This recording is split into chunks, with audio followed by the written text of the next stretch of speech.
do at the gym today. So I've come in to do a bit of work and thought I'd take advantage of the fact that I have an empty gym full of equipment and no bugger in it, and I'll do some exercise here. I'm currently on a cross trainer because there's so much rush the phone and chat at the same time, and my plan is to do 20 minutes of steady state cardio, just to work up a little bit of a sweat and get moving. I would say from a physical activity point of view, 20 minutes of cardio is probably equivalent in a calorie burn to a 40-minute walk. I'll be here for a few hours, so I might go for a walk later with the dog back home on the beach. But it's nice to be here. Weird being in an empty gym, but it's quite nice. So remember, on this program, How to Train, what we're trying to do is establish habits.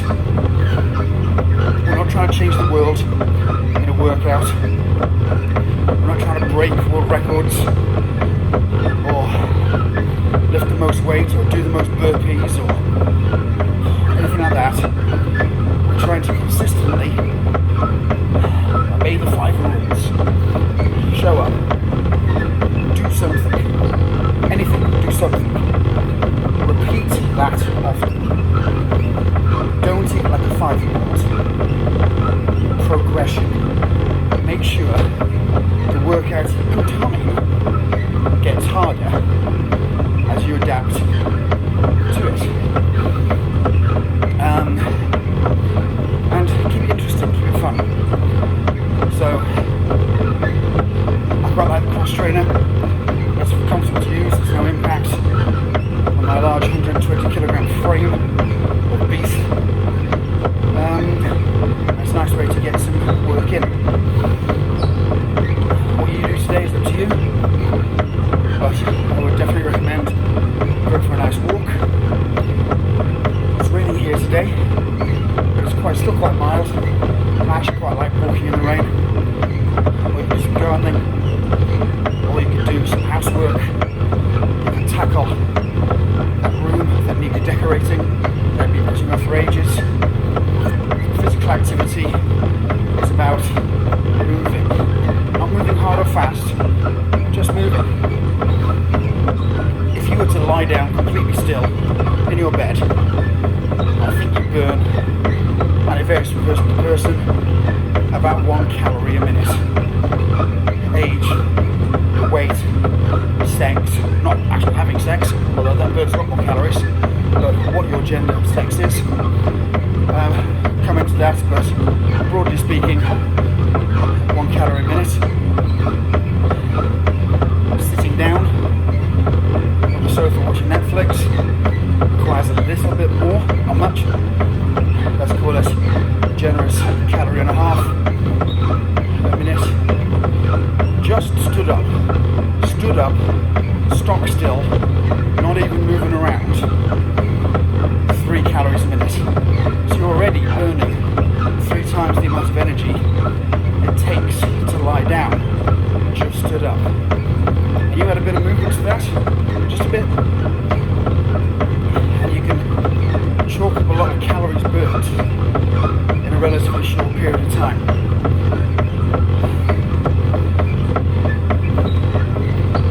All you did was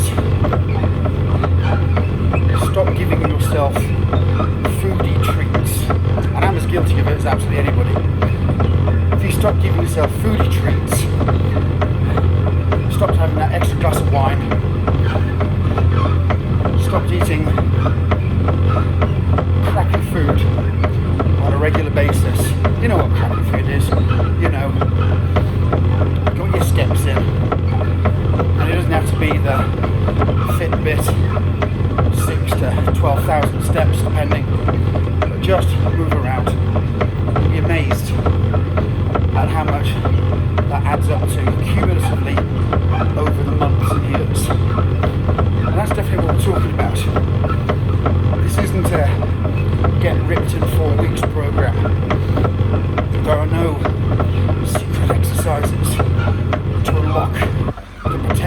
of your insert body part. There's not one exercise that will flatten your stomach. There's not a secret diet tip that will melt body fat that scientists don't want you to know. Scientists don't want you to know that this, taken once a day, will melt stubborn body fat. No, no, no, no, no. All fat is stored energy. You've eaten too much food and your body has stored that energy. It doesn't get rid of it, it stores it.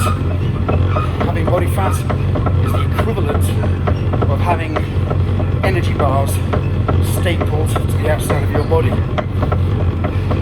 And you're not going to eat that energy bar unless there is a requirement to tap into that stored energy. Which is why the method of calories in, calories out, the calorie balance, is the only way to either lose or gain weight consistently. You have to burn more calories up than you take in. And if you do, your body hasn't got enough calories. It doesn't have enough calories. So what does it do? Well, it opens up one of those energy bars stapled to the outside of your body. And here's the kicker. Let's say they're quite big energy bars. And each one of those energy bars is 1 pound in weight, or half a kilo. Well, that's 3,500 calories you've got to burn to get rid of one of those big fat energy bars. And to put that in terms of the machine I'm on now, the cross trainer, I've done 8 minutes according to my clock here. It's telling me I burnt 120 calories, which if my shitty maths is right, is 15 calories a minute. It's impossible. It's impossible. So the machine lies to me. But realistically, I might have done 50 to 75 calories. Already kind of look at the number and half it. I need to be on here for about 4-5 hours to burn 1 pound of energy bar, 1 pound of fat. So exercise, aerobic exercise, cardiovascular exercise is a very, very, very inefficient way to get rid of body fat. You are better off restricting your calorie intake of about 500 calories a day. Don't eat 500 calories a day. Don't not eat 500 calories a day. So what I mean by that is if your normal dietary intake is 2,500 calories and you take it out to 2,000 calories, that puts you in a deficit of 500 calories, which if you're eating that whole food, it's fruit, vegetables, lean cuts of meat, good choices of carbohydrates, rice, potato, sweet potato, root vegetables, and the like, oats. It's a decent amount of food. You're not going to feel hungry on it. There'll be some habits you might have to unlearn. You might get that sugar craving. You might get that junk food craving. That will pass. So you need 2,500 calories a day, and you take in 2,000 calories a day, and every day you're doing some PA, some physical activity. Well, from a mathematical point of view, you're probably going to lose one of those energy bars a week. 1 pound of fat, half a kilo of fat. It varies. It's not strict. It's not consistent. But if you're consistent, you will consistently lose, on average, that half to 1 pound a week. Initially you might lose a bit more,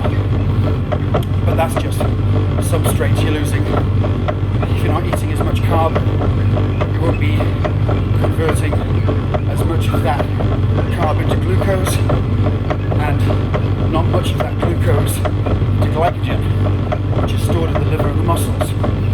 That glycogen is hydrophilic. It loves water. In fact, it needs water. It's stored in the muscle. Each glycogen molecule needs, I believe, I could be wrong, 3 water molecules. So every bit of glycogen you store in the muscles, you're gaining an extra 3 bits, molecules of water. So when you start a diet, especially one that controls the carbohydrates intake that you're taking in, you'll notice that you lose weight real quick for the first week. But it's not fat, it's substrate. It's the fluid that is held between the muscles, in the muscles, around the cells, in the cells, and you just deplete that. But once that's taken place, you're in a calorie deficit of approximately 500 calories, and you're doing some regular physical activity each week. That's a pound, half a pound to a pound. You do that for a month, you've lost between 2 and 4 pounds. Whoopee! Okay. You do that for a year, you've lost anywhere between 25 and 60 pounds. A year sounds like a long time, but just think back to Christmas. Christmas just gone. That was 6 months ago. That was half a year ago. And it feels like a blink of an eye. Mind you, a lot has happened in that past 6 months. I believe at the start of it, Australia was on fire. And then there was this COVID-19 thing, which you may have heard about, doing the rounds. And as I record this, it seems like most of America is on fire for different reasons, which is tragic. So, this year has been packed. 2020 is, as the ancient curse goes, has been interesting times to live in. May you live in interesting times, goes the curse. But it's been interesting.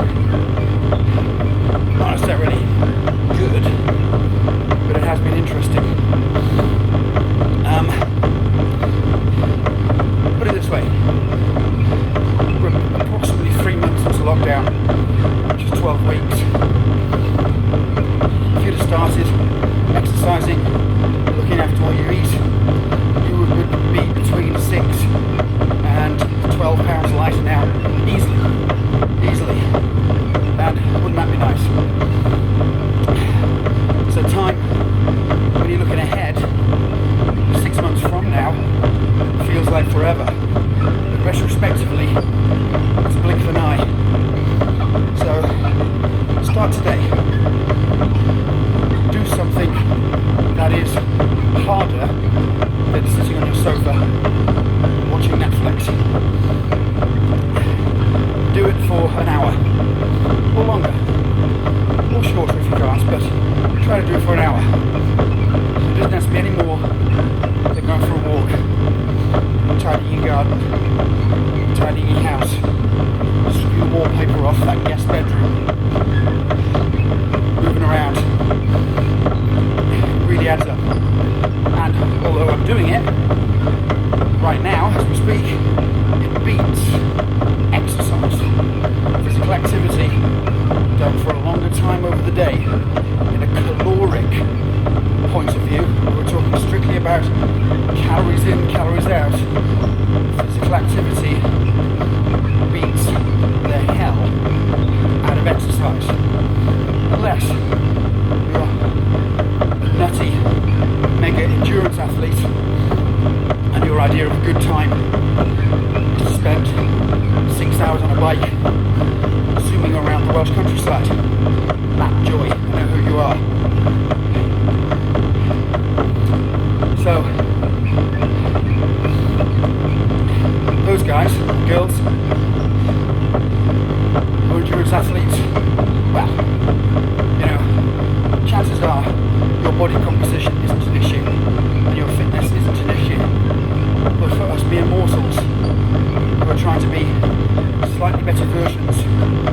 we are. A little bit leaner, a little bit fitter, a little bit healthier. Physical activity beats exercise. When you do exercise, people, do some strength training. Follow this program. It's good. It's really good. It works. I promise you. And it's not hard to begin with. Well, it could be. Ultimately, what makes the program easy or hard from a strength training point of view is how much weight you're trying to lift. But this is a low entry barrier. Okay, it's a low fence to step across to start exercising. As we progress through the weeks and months, so will the training. At the moment, we're just using one kettlebell. That will become 2 kettlebells at some point in the far distant future, probably 2 months from now. That will eventually become other bits of kit. I'll probably bring in TRXs next. Again, a cheap piece of home gym equipment that should be relatively easy to get hold of now. Eventually, by about, I'm planning to do this for a year, this program. By about halfway through the year, I'm going to start to be looking at barbells. That gives you 6 months to get fit and strong enough to go to a gym, should they be open, and should any gyms actually